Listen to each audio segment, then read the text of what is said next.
everyone, and welcome to Rollin'-ish. I'm Matt, and in this video, we're going to introduce you to the Wizard class. Now, as far as spellcasters are concerned, Wizards are the primary magic wielders in 5th edition. Now, sorcerers also have a lot of spell slots. They have meta magic, which gives them the ability to do additional spells or manipulate their spells in certain ways. But wizards get the most use out of the magic. They've got the most amount of spells that they can learn. Typically the most amount of spells that could be prepared at any given time, and the most amount of spell slots available for them to cast. It's very rare that you're going to hit somebody with your quarterstaff or use a dagger on someone. Primarily, you're going to hide in the back and cast spells at your enemies. Now, unlike the sorcerer who is born with their power, or unlike the warlock who makes a deal with some entity to gain their knowledge and power, wizards actually study their craft. They are the scholars of the world. They are the ones who are going to dive deep into dungeons to find a spell scroll or unlock some kind of magical artifacts, abilities, and things like that. They are the purveyors and protectors of magic throughout the world, obviously depending on your campaign. So, with that being said, a great portion of your backstory should be crafted around where and when and how did you learn the ability to use magic? What interested you in the ability to use magic? And if you're playing in a setting like the Forgotten Realms, you have these wonderful major cities that have vast libraries, like in Baldur's Gate or Candlekeep, which is a small city dedicated to university and the study and protection of magic. So, that being said, when creating your wizard, your player's handbook suggests that you focus on intelligence as your primary ability score. This is because your spellcasting modifier, your spell save DC, these are based off your intelligence modifier. And because you primarily wield magic, it's important to have this be your top stat. Next, it depends. You could go several ways. You could go Constitution to help you with your health pool, because wizards do not have a lot of health, do not get to wear armor.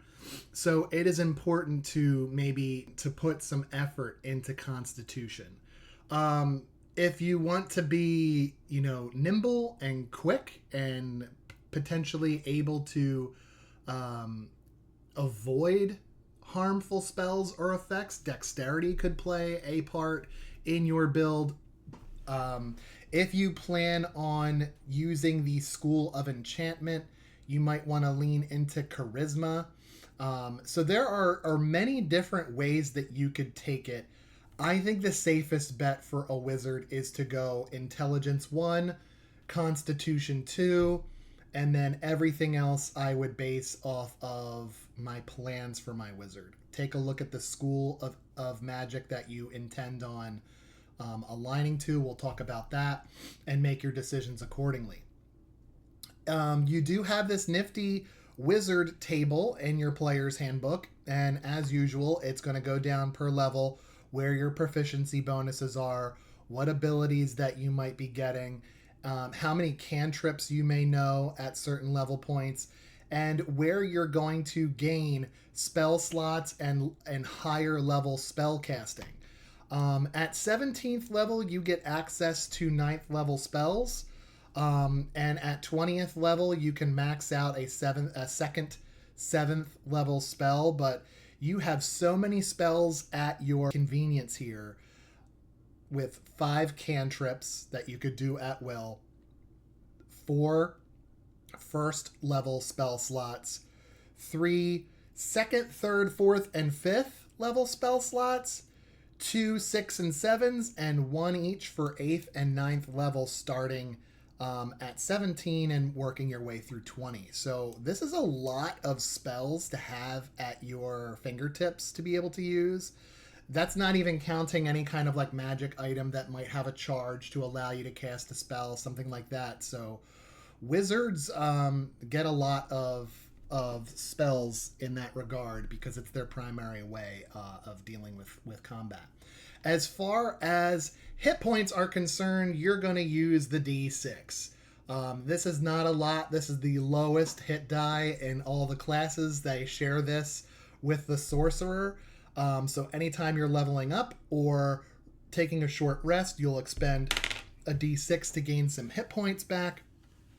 As far as proficiency is concerned, you cannot wear armor. The only weapons that you can use are daggers, darts, slings, quarterstaffs, and light crossbows. I think it would be great to wield your quarterstaff, maybe have a crossbow at your in your bag at some point in case you run out of spell slots but still want to stay far back. That might be wise. You have no tool proficiencies. As far as saving throws go, you have proficiency in the intelligence and wisdom saving throws. And for skills, you could choose two from Arcana, History, Insight, Investigation, Medicine, and Religion. These are primarily going to be intelligence and wisdom based. You are a bit of a bookworm, so it makes sense that you would likely have proficiency in some of these skills. For starting equipment, you start out with a quarterstaff or dagger, a component pouch or arcane focus. We talked about this in the sorcerer class. This really just depends on the system of spellcasting you're using in your campaign. Component pouch would be good if you're using material components. If you look at each spell and the description of each spell, there's always a list for components. Usually V is verbal. It's something you have to say. S is somatic. Those are hand gestures, kind of like Doctor Strange, if you will, from the Marvel universe. And then there's material components. And so, if you're going to be shopping, this is what your wizards would be shopping for. The material components you need in order to cast the spell. Without it, you can't cast the spell. That is kind of like advanced spell casting campaigns.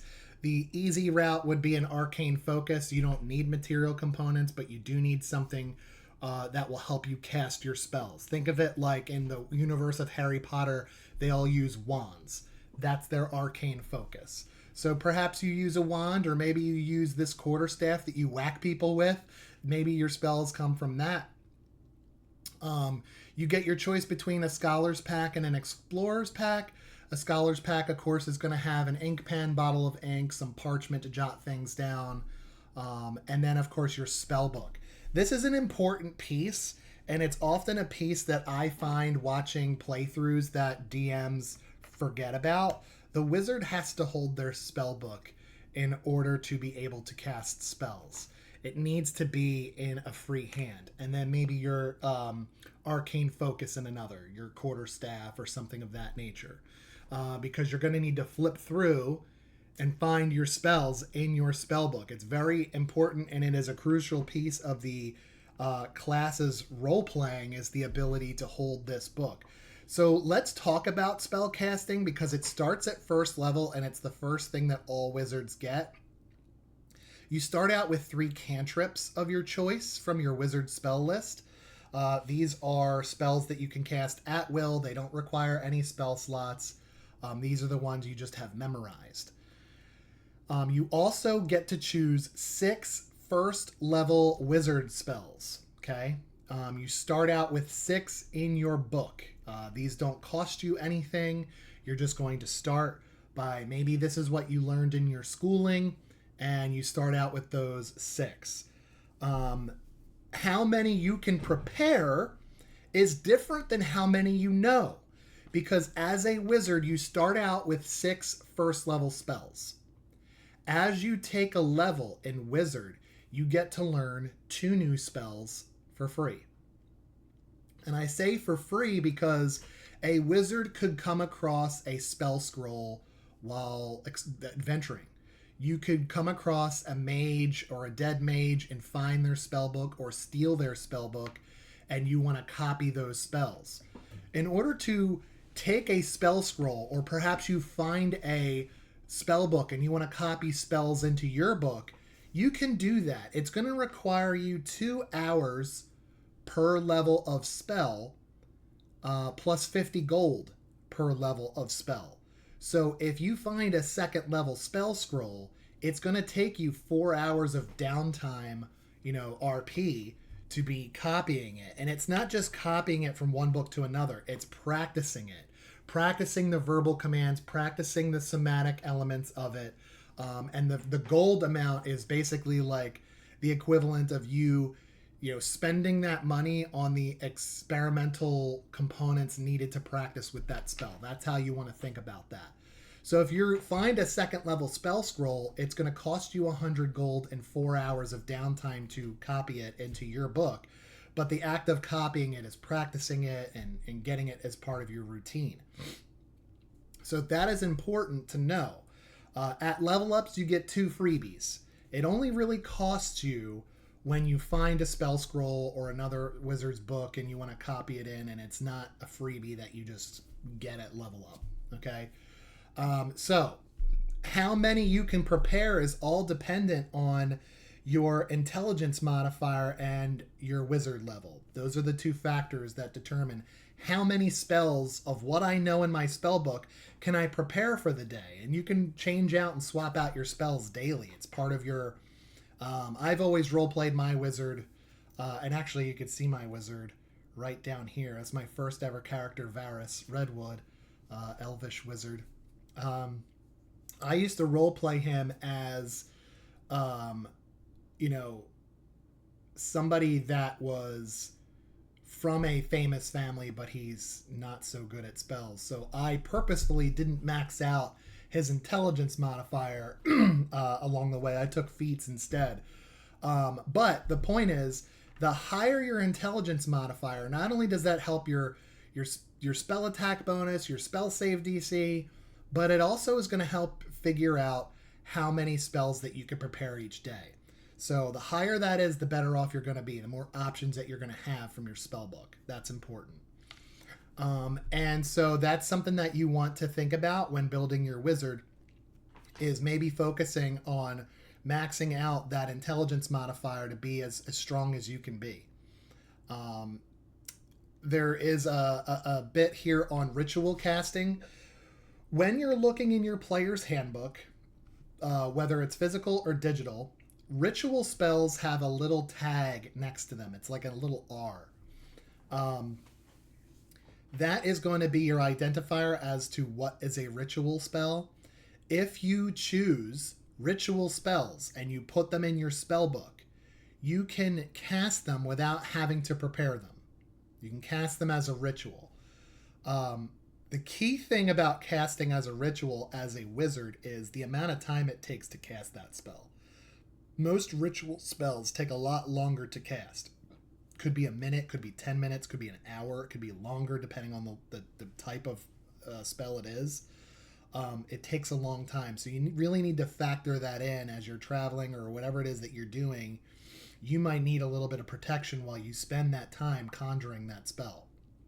But the cool thing is, you don't need to prepare it to cast it. As long as it's a ritual, it just needs to be in your spell book. It needs to be something you have chosen along the way or copied along the way. And that's what's important about your spell book.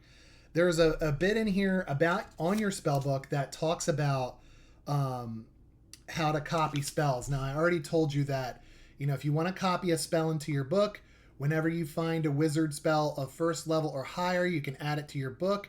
If it is a spell level you can prepare, and if you can spare time to decipher and copy it, okay? That's where this comes in. For each level of spell, the process takes 2 hours and costs 50 gold per each level of spell, okay? So again, you find a 4th level spell scroll, or you see a 4th level spell in a book and you want to copy it because you have access to cast 4th level spells, and this is one you don't have. 2 hours per level. It's going to take you 8 hours to decipher, to copy, to practice, and have the ability to cast that spell. 4 times 2 is 8 hours. 4 times 50 gold is 200 gold. So You want to factor that in and, consider that when you're doing some downtime in your travel. Hey, we're going to sit around a campfire and take a 3-hour short rest.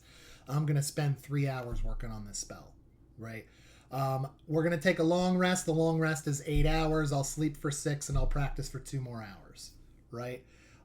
You want to track that. You and your DM should be tracking that. And then once you reach the amount required or the hours that it takes, breaking that out in combat is such a sweet moment, because you actually did put the time in character to make this happen. And so that's an important piece of your role play as a wizard. There is a piece in here about replacing your spellbook. You can make a copy of your own spellbook for a backup. That's pretty cool. In order to do that, it only takes an hour and 10 gold for each level of copied spell. This is important. I actually did this in my campaign where I would track the amount of hours and I copied my spellbook. And I really just did not have a lot of money adventuring as a wizard, because I just kept, anytime I'd find a scroll, I'd spend the gold on copying or copying my spellbook to have a backup. Primarily because I knew at a long term, I wanted the spell Simulacrum, which I believe is a 7th level spell. And it's basically like you make a duplicate of yourself that looks and talks and sounds and does everything that you can do, but behind the illusion of your flesh, it is made of snow. It doesn't melt or anything like that, but I can literally make a duplicate of myself, and I was able to give it a copy of my spell book, and it knew all the spells that I had. That was a really long-term investment in copying my spell book, knowing that I wanted to take this high-level spell when I was able to get to it, and the ability for me to slip a book into its hand and then have that simulacrum do some things with my book was priceless. That really, really made for such a great moment in my campaign. All right, so spellcasting is the first thing you get at first level. You also get something called Arcane Recovery. Once a day when you finish a short rest, you can choose expended spell slots to recover. The spell slots can have a combined level that is equal to or less than half your wizard level rounded up. And none of the slots can be at 6th level or higher. And they give you an example in the book, and it's great. If you're a 4th level wizard, you can recover up to 2 levels worth of spell slots. You could either recover a 2nd level spell or 2 1st level spells, right? Because it's 2 levels worth. So as you level up, you get these points, let's call them, to use after a short rest to recover some spell slots. So again, not only do wizards have the most spell slots, but they have the ability to recover some as part of their short rest, and I think that's really important. At 2nd level, you get to choose your arcane tradition. This is your subclass, and in your player's handbook, there are 8 different versions. They're called schools, and we're going to do 4 videos to cover these by twos. Our next video will cover the first 2, the schools of abjuration and conjuration, then divination and enchantment, then evocation and illusion, and finally necromancy and transmutation. These choices give you features right at 2nd level when you choose them, and then again at 6th, 10th, and 14th levels. At 4th level, and again at 8th, 12th, 16th, and 19th levels, you get ability score improvement. This is where you could take one of your ability scores and increase it by 2 points, or 2 of your ability scores and increase them by 1 point. Alternatively, if your DM allows this in your campaign, you can forego the ability score improvement and choose a feat instead. And if you're playing a wizard, I highly recommend the first feat that you take be Warcaster. This is going to be allow you to cast spells as an opportunity attack and a few other really cool things, but it really is going to lean into your magical use or your magical abilities. It's probably the best feat for wizards. You can even look it up. I know Dungeon Dudes have probably done a video on that at some point because they do everything. Those guys are awesome. All right. At 18th level, you get Spell Mastery.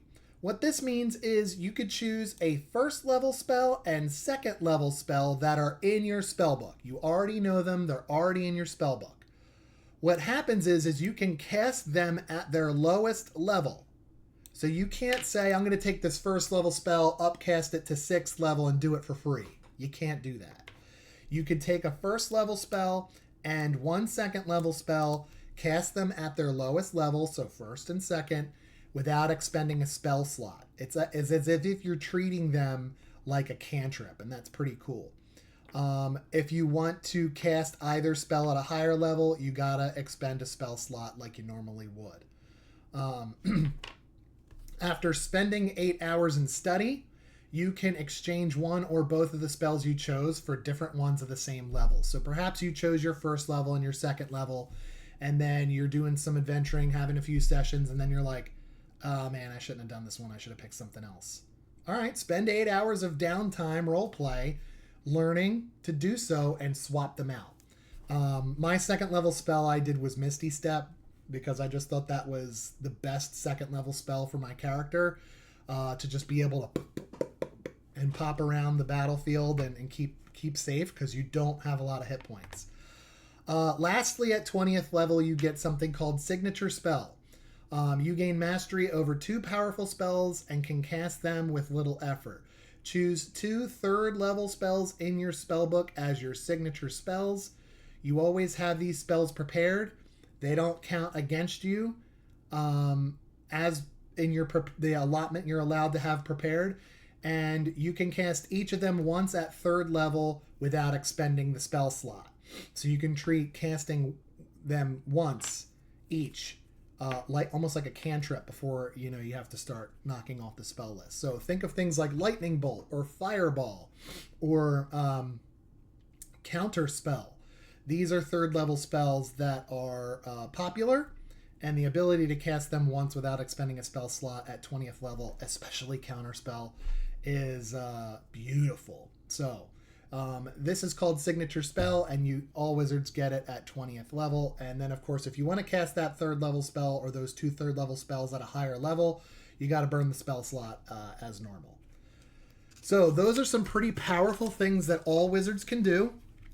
We are going to dive into the arcane traditions. These, again, are your subclasses, starting with the schools of abjuration and conjuration in our next video. So until then, have fun building your wizard, and we'll see you at the table.